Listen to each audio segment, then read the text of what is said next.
And we begin with breaking news that impacts parents of school kids here in Lafayette and across Acadiana. LPSS and law enforcement springing into action to deal with a surge of online threats of violence targeting schools. And turns out Lafayette schools are not the only ones in the region being targeted by these bogus claims that are stoking school safety fears. News 15's Jeff Horchak joins us here live after talking with school administrators who put out a message to parents today about those threats. Jeff? Well, Jim, both school leaders and law enforcement tonight are telling me that the public can rest assured that these cases are being thoroughly investigated, but none have been found to have any validity. LPSS putting out a note to parents on Friday about threats of school violence showing up on social media. Officials say that law enforcement tracked the threats and found them not to be credible. Lafayette Parish School System has protocols in place when we get these sorts of social media threats, phone calls.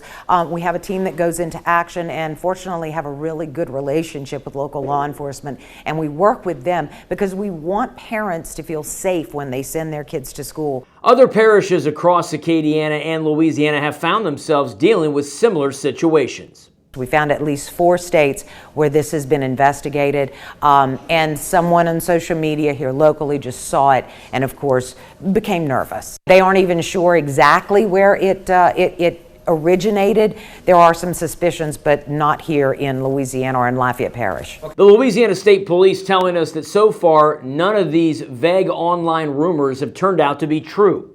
News 15 cybersecurity analyst Chris Rader of Rader Solutions says this situation exemplifies the pitfalls of social media.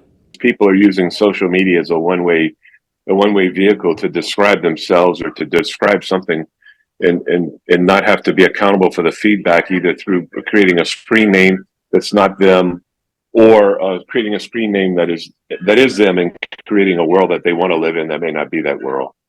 That's the negative side of social media. There's a lot of positives.